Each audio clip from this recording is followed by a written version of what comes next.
नमस्कार दोस्तों, आप लोगों को स्वागत है हमारे चैनल पे। तो आज की इस वीडियो में बात करेंगे कि आप लोगों को इंडियन एयरफोर्स की तरफ से एक वैकेंसी जारी किया गया है, जिसमें आप लोग को 17 नवंबर 2025 से लेकर 14 दिसंबर 2025 तक इस फॉर्म को भर सकते हैं। इसमें आप लोग का जो भी कैंडिडेट इस फॉर्म को भर रहे हैं, आप लोग हमने इसके पिछले वाले वीडियो में इसके बारे में पूरी जानकारी दे दिया है, जिसमें आप लोग को सारा डिटेल देखने को मिल जाएगा। फॉर्म भरने से पहले आप लोग उस वीडियो को देख सकते हैं।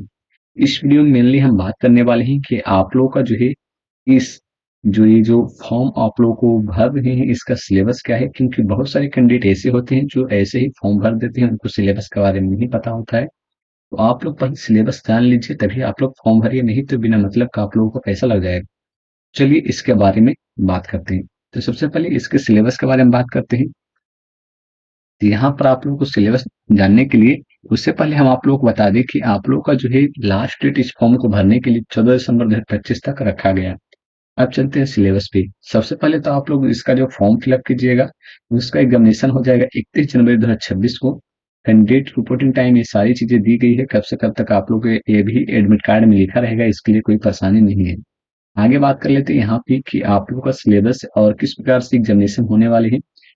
तो सबसे पहले देखिएगा सब्जेक्ट एंड ड्यूरेशन, ठीक है।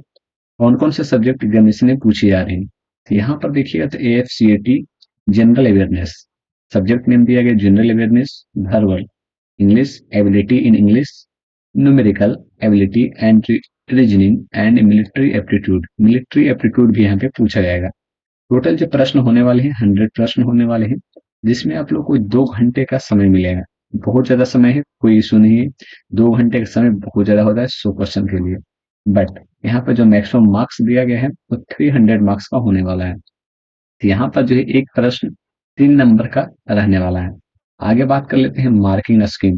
मार्किंग स्कीम के बारे में बात करें तो यहाँ पर जब आप लोग एग्जामिनेशन दीजिएगा, तो इस बात को आप लोग ध्यान में रखिएगा कि इसका जो एग्जामिनेशन होगा ऑब्जेक्टिव टाइप होने वाला है। और यहाँ पर 3 marks will be awarded for every correct answer. जैसा कि हमने बताया कि एक प्रश्न अगर उत्तर दीजिएगा, 3 मार्क्स आप लोग को देखने को मिल जाएगा। लेकिन अगर आप लोग एक प्रश्न भी गलती करते हैं तो 1 मार्क्स काट लिए जाएंगे। तो ये भी आप लोग को ध्यान में रखना है। साथ में आप लोग को दिया गया है कि आप लोग का नॉर्मलाइजेशन किस प्रकार से किया जाएगा, उसका फॉर्मूला मेंशन किया गया है, जो आप लोग यहाँ पर देख सकते हैं। ये आप लोगों को कब काम देगा, जब आप लोगों का रिजल्ट आएगा, उस टाइम जब आप लोग का नॉर्मलाइजेशन होगा, उस टाइम ये फॉर्मूला काम देने वाला है। उसके लिए आप लोगों को पहले सीखना पड़ेगा किस प्रकार से यहाँ पे कौन सा वैल्यू कहाँ पे पुट होने वाला है। आगे बात कर लेते हैं। तो आगे यहाँ पे बात करेंगे तो यहाँ पर आप लोगों को सिलेबस के बारे में डिटेल सिलेबस यहाँ पे मेंशन किया गया है। इसलिए हमने बोला था कि अगर आप लोग फॉर्म भर रहे हैं तो इस वीडियो को जरूर देखिएगा, क्योंकि बहुत सारे कैंडिडेट ऐसे ही फॉर्म भर देते हैं बिना सिलेबस देखे, क्योंकि उनको किसी और सब्जेक्ट में पकड़ होता है और ये सब्जेक्ट उनके एरिया में नहीं आते हैं, फिर भी वो फॉर्म भर देते हैं, जिसकी वजह से उनको परेशानी होती है। यहाँ पर देखिएगा, और साथ में ये भी होता है कि दूसरे कैंडिडेट के ज्यादा भी हो जाते हैं, जिसकी वजह से बहुत सारे कैंडिडेट इस डर से फॉर्म भी नहीं भरते हैं। यहाँ पर देखिएगा तो आप लोग को देखने को मिलेगा सबसे पहले सिलेबस में इंग्लिश। इंग्लिश में आप लोगों को दिया गया comprehensive, detect error in sentence, sentence completions, filling in correct word, synonyms हो गया, एंटोनिम्स हो गया, क्लोज टेस्ट या fill in the gaps in the paragraph, idioms, analogy, sentence arranging substitutions in a sentence, one word substitutions, transformation of sentence, homonyms, ये सारी चीजें आप लोगों को इंग्लिश में पूछे आएंगे। बात कर लेते हैं यहाँ के जनरल अवेयरनेस के बारे में। जनरल अवेयरनेस में आप लोग को हो गया history, geography, sport and national and international, arts and culture, personalities, formality and ecology, Indian polity, economic, basic science, based knowledge, science, technology, current affair, national international and defence. उसके बाद फिर बात की थी न्यूमेरिकल एबिलिटी के बारे में। Numerical ability के बारे में बात करें, यहाँ पर आप लोग को डेसिमल फ्रैक्शन, डायमंडबर्ग average, percentage, profit and loss, proportion, simple and compound interest, इस प्रकार से आप लोगों को बहुत सारे यहाँ पे चैप्टर नेम दिया गया है, जो आप लोग यहाँ पे देख सकते हैं। ठीक है, आगे बात करते हैं यहाँ पे रीजनिंग। रीजनिंग में आप लोगों को रीजनिंग, साथ में आप लोग को मिलिट्री एप्टीट्यूड टेस्ट, यानी कि ये भी आप लोग को पूछे जाएंगे, जिसमें आप लोग को वर्बल और नॉन वर्बल दोनों देखने को मिल सकता है। यहाँ पर देखिएगा तो स्टैंडर्ड, किस स्टैंडर्ड का प्रश्न होने वाला है, तो यहाँ पर जो स्टैंडर्ड सेट किया जाएगा numerical ability question will be matriculation level होने वाला है।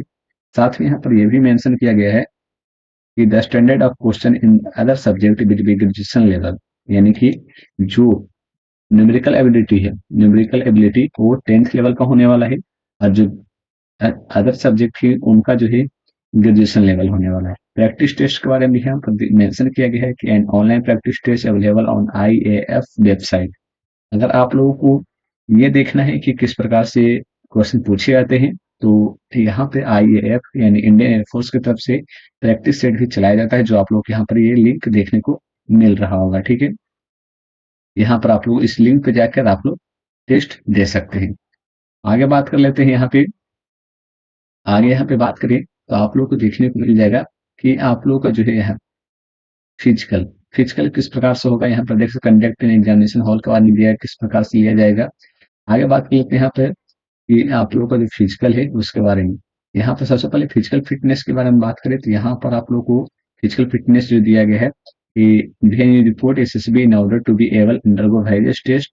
यहाँ पर आप लोग को जो दिया गया है कि 1 माइल आप लोग यानी कि 1.6 किलोमीटर आप लोग को दौड़ना है इन 10 मिनट्स। 10 मिनट आप लोग को मिलेंगे 1.6 किलोमीटर दौड़ने के लिए, and 10 pushup and 3 chin ups, यानी कि आप लोग को 10 पुशअप मारना है और 3 जो है आप लोग को चिन अप्स मारना है। तो यहाँ पर आप लोग को नीचे दिया गया है tattoos. The policy on permanent tattoos is as follow, यानी कि आप लोगों के बॉडी पे यहाँ पर मेंशन किया body tattoos are not permitted on any other body part, यानी किसी भी पार्ट पर अगर आप लोगों को टैटू है तो आप लोगों को यहाँ पे नहीं, फॉर्म भरने के बाद भी आप लोगों को अगर इसमें एग्जामिनेशन निकल भी जाता है तो यहाँ पर आप लोगों को जो है रिजेक्ट कर दिया जाएगा। ठीक है, इस बात को आप लोग ध्यान में रखिएगा। ये सारी चीजें दी गई है जो आप लोगों को मेंशन की गई है। और आगे बात कर लेते हैं, एक और इम्पोर्टेंट चीज है जो आप लोगों को मेंशन किया गया है, जो आप लोगों को जानना जरूरी है। यहाँ पर देखिएगा तो आप लोगों को यहाँ पे मेडिकल टेस्ट के बारे में दिया गया है, जो आप लोग यहाँ पर देख सकते हैं। Laboratory and radiologic investigation for special medical board, यहाँ पर हेमेटोलॉजी कंप्लीट।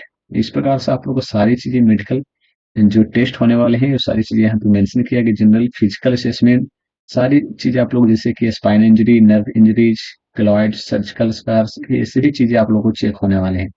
तो अगर इस सभी में किसी में भी प्रॉब्लम है तो आप लोग फॉर्म मत भरिए, यही हम कहेंगे, क्योंकि बहुत सारे कैंडिडेट फिर उनका रैंक आगे चला जाता है। अगर जो कैंडिडेट नहीं एलिजिबल है पहले ही फिजिकल देख लीजिए, अगर नहीं एलिजिबल है तो आप लोग फॉर्म मत भरिए। उसके बाद फिर हाइट की बात करें तो यहाँ पर ग्राउंड ड्यूटी ब्रांचेज में यहाँ पर जो मेल का हाइट होना चाहिए 157, फीमेल का 152 होना चाहिए।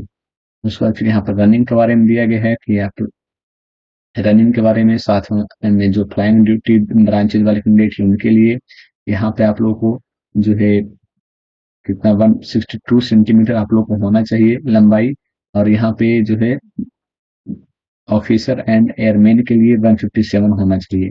सीटिंग हाइट यहाँ पे मेंशन किया गया है, लेग हाइट, थाइज हाइट, ये सारी चीजें आप लोग को मेंशन की गई है। बॉडी वेट भी मेंशन कर दिया गया है। आप लोगों को बॉडी वेट में आप लोगों को मेंशन किया गया है कि अगर आप लोगों का हाइट 152 है तो मिनिमम वेट कितना होना चाहिए, मैक्सिमम वेट कितना होना चाहिए।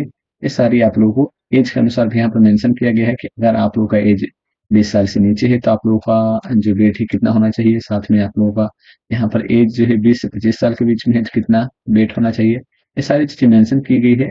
अगर आप लोग फॉर्म भर रहे हैं तो आप लोग इस बात को ध्यान में रखिएगा, तभी आप लोग इस फॉर्म को भरिएगा। ठीक है, नहीं तो अगर इसमें से किसी में भी आप लोगों को परेशानी है जो हमने आप लोगों को बताया, ठीक है, तो आप लोग को रिजेक्ट कर दिया